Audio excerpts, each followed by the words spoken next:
30 anos, a inglesa Leslie Brown ficava grávida do primeiro bebê de proveta no mundo. Em 1984, a paranaense Ilza Caldeira realizava a primeira fertilização in vitro bem-sucedida no Brasil.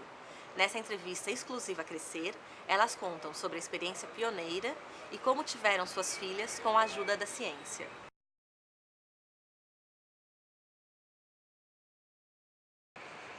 I found I had a problem because I didn't get pregnant. So I went to a clinic, my local clinic, and they discovered that I had blocked fallopian tubes. They tried to open them up, but it didn't work. And so I was left for years just hoping that I would get pregnant, but of course I didn't. And then I heard that the Americans had sent somebody to the moon. So I thought, well, if they can send people to the moon, why can't they help me? So I got in touch with the clinic again, and they said there was nothing more they could do, but there was a doctor up in Oldham, Manchester, who could possibly help me. Was I interested in seeing him? And of course I said, well, yeah. So I went to see him, which was Mr. Septo, and he did say to me that he had a treatment which I thought was tubal surgery, but obviously it was not, it was IVF. And he said, but I must tell you it's not worked until now. But I didn't listen to that bit because I just wanted a chance that I could have a baby. And so that's when I started having my treatment. That was in 76, 77. Bom, eu já tinha filhos, né, do primeiro casamento, e quando eu casei pela segunda vez, o meu marido queria ter um filho nosso. E eu tinha tido um problema sério na última gravidez, não na gravidez, mas no momento do parto. Foi feita uma cesárea e eu tive uma peritonite pós-cesárea. Então eu não tinha mais as trompas nem nada. E a minha médica, a minha ginecologista, desde que eu tinha 14 anos, em Curitiba, e aí ela me falou, Ilza, para você só os chamados bebês DPV. Isso era 1982. E eu falei para ela, mas isso é pro ano 2000, eu tenho que resolver o meu problema agora. E ela disse, não, tem um médico em São Paulo trabalhando nessa área e tudo. Daí eu comecei a vir, né, a procurar.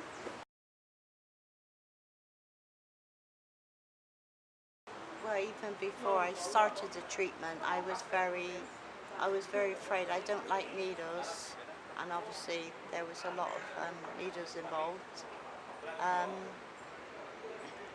When I went to my local clinic, they just told me I needed to learn to relax. But they were all so kind to me up in Oldham. You know, I just had to accept that I had a problem. If I wanted, you know, to have a baby, then I had to go through the treatment. But I was very frightened, and it was a long way from home. It was very strange. But they were very kind to me, and you know, anything I wanted, they would, you know, try to sort for me. But it was a very difficult time, but it was well worth it in the end, so, you know. Primeiro que eu confio muito em Deus. Então, eu achava assim, se Deus permitir essa gestação, Ele vai cuidar.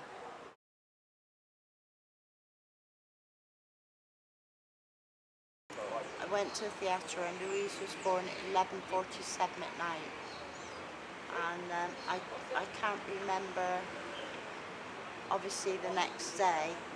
I can't remember when I came out of the theatre, they said, they tried to wake me up and they said to me, your baby's here, and I just remember vaguely seeing a little face, but not very clearly, and they said it's a little girl and she's fine.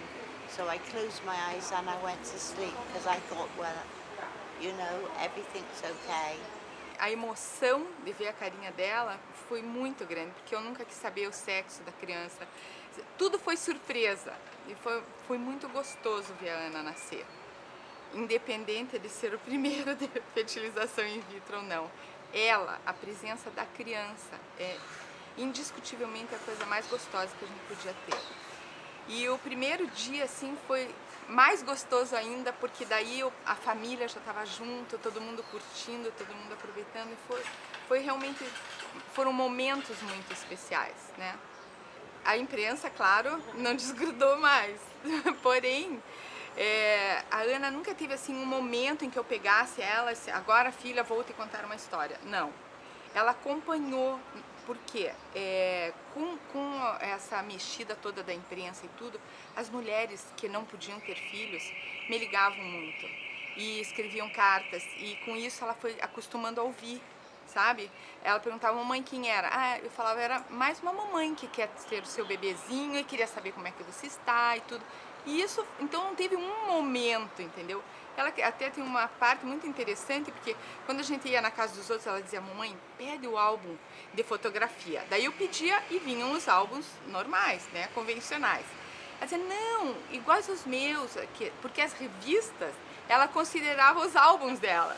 E muito mais interessante, tem muito mais coisa para ver, não é só foto, foto, foto, né?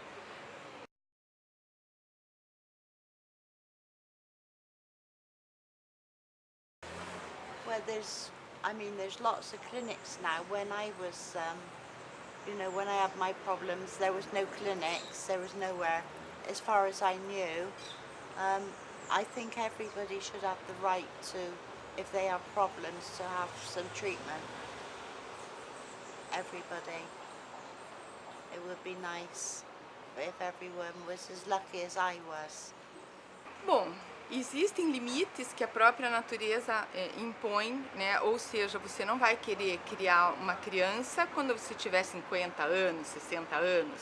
Você ser mãe, eu acho que é o que mais, é onde mais uma mulher se realiza, né?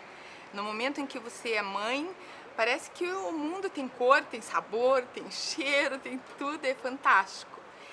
Mas tem um limite que eu acho que deve ser obedecido, né? E que Deus é tão sábio nisso que realmente deu filhos numa certa idade, netos em outra idade. E não tem sentido você criar filhos netos, né? Outra coisa que eu acho que quando você vai, que as mulheres têm que tentar. Se a tecnologia chegou num ponto capaz de te dar um filho, e quando você tem algum problema e que você não pode engravidar naturalmente, você tem mais é que lançar mão disso e ir em busca disso.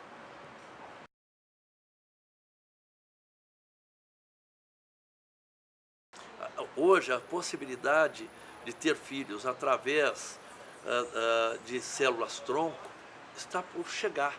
Então, para mulheres que já não têm mais óvulo, para homem que não tem mais espermatozoide, é criar espermatozoide e óvulo a partir de células-tronco. Isto é o avanço. A nossa clínica tem um centro de pesquisa que nós trouxemos dois grandes expertos em células-tronco, que é o Dr. Alexandre e a doutora Irina, que vieram para cá para trabalhar direcionados a criar as células germinativas através de células-tronco. E isso eles conseguiram a nível animal. Já temos isso criado a nível de camundongos. Foi apresentado, esses trabalhos que eles publicaram estão sendo citados pelas revistas mais importantes de ciência, porque foi inédito. Isso está sendo inédito a nível de mundo, porque células-tronco sempre pensou para outra coisa, e nós, vendo a história de células-tronco, vamos nos direcionar para células germinativas. E é o caminho futuro, sem dúvida alguma.